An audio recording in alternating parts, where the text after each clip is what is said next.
It's the How to Chat show, brought to you by Britain Get Talking and the experts at Mind and Young Minds.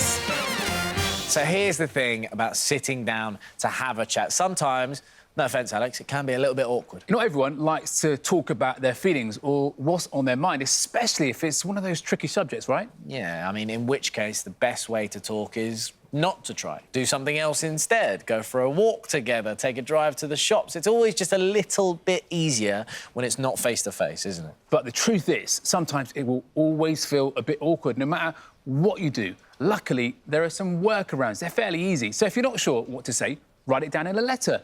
Why don't you send a text? Something little like that really does help. It's so easy to get stuck in little loops of worry and negative thoughts when we're feeling a little bit worried or a little bit low. I'd say I'm quite lucky, really. I've got, I would say, 2 best friends, and they are my go-to. Yeah. You know, and friends are just so important. So, you know, if you've got a great friend that you trust, I say use them.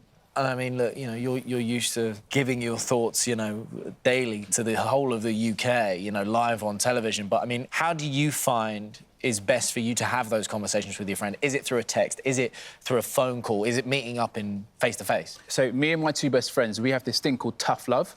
Yeah. If you're going through something in your life, you know, one of us needs help, you get a text message with a time and a place. Yep. You turn up, and you kind of know what's going to happen. Right. It's going to be a serious conversation. And sometimes, you know, you don't feel up for that serious conversation, but we usually turn up and sit down and we kind of thrash it out between us. Yeah. Sometimes there's tears. Big men cry too, yeah. You know, but you've got to work through your problems and lean on each other, you know? Exactly. Like, when you talk through your problems, as in talk about yourself, sometimes you actually find the answers yourself as well, you know? Yeah, I know, it's hard to believe, but very true. But do you know what? A lot of the time, awkwardness is really about feeling self-conscious. So try and focus on the other person instead of you. And if in doubt, don't try to crack a joke. When we're really anxious or nervous, we think humour will diffuse the situation, but sometimes, you know what, that can actually backfire on you. Tell me about it. Do not try to be hilarious, OK? No matter how much your uncle tells you you're very funny. It's better just to be kind.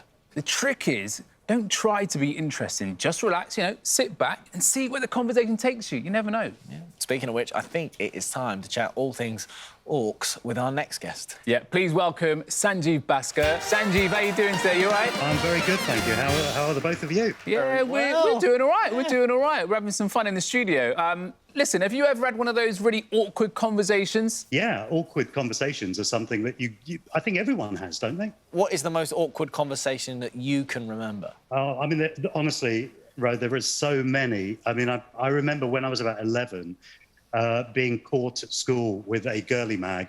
Ooh. And that was... there were some awkward conversations with my parents that particular day. I then had to, when I was at university, I was sharing a house with another guy and 2 girls.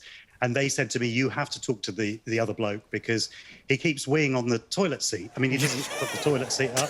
And that was another awkward thing because you think you're semi-adults by then. But at the more serious end, a few years ago, there was a friend of mine that I'd been really close to, and then we'd fallen out, drifted, and we got back together and had dinner. And I said to him, listen, you know, we've drifted over the years. We used to be really close, and it opened up, you know, an incredible conversation that led to us becoming, again, really, really close. So that was a kind of, you know, it was an awkward conversation to have. How did that feel once you'd actually been honest with that person and had that conversation? It felt important. And I remember saying to him, look, I'm not looking for anything from you. I just need to tell you this. But I am interested to know your version. You know, we are so used to slamming up and having that echo chamber, which is our head.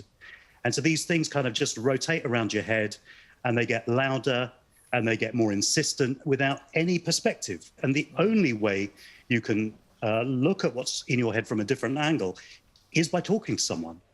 And I think especially as blokes, you weren't meant to talk about your feelings. I mean, we were brought up societally to believe as blokes that we fix things. And so it becomes really difficult to kind of say, I don't know what to do. I'm really lost. Expressing it becomes an expression of failure and shame and because we're not supposed to be feeling those things, or we were supposed to have sorted them out ourselves. At what point, kind of, I guess, in adulthood, was there a point that you kind of made that decision that I am going to be a bit more open, or was it someone else that kind of unlocked that for you? I suddenly realised that I was thinking that I should be happier. I looked at my life and I thought, my life's really good and it's going well and I'm doing what I always wanted to do. Why aren't I happier? And I went to see a therapist and it was life-changing. How easy was it for you to walk into that room? Was there a certain amount of anxiety? You know, did you feel that you could trust the therapist? No, because, you know, it was stepping into the unknown. And so you become reluctant to talk about things because you think the other person is going to judge you on it and judge you badly, not judge you well. And it's one of the things that I think I learned from the therapist. I think I was good at it beforehand, was to be able to listen to people and to acknowledge, firstly, that their pain was real. Sanjeev, I'm a dad. My son's 11, turning 12 this year, and I'm constantly encouraging him to, you know, come to me and open up. Do you ever feel that your kids find it a bit awkward coming to talk to you, you know, for advice, you know, about what's going on in their life? My son is 15, and, you know, one of the things I encourage him to do is that if he can't talk to me, then talk to someone else. You know, vulnerability shared is actually a strength. Listen, mate, thank you so much for chatting with us. It's really nice, to be honest, to hear you open up like that. Oh, so well, thank you, mate. Thanks, both of you. That is all we've got time for on how to combat kind of the cringe, I guess. But we've got loads more advice on how to improve your conversations. Yep, we certainly do. So check out another episode of the How to Chat show, because the better we talk, the better we feel. So come on, Britain. Get talking.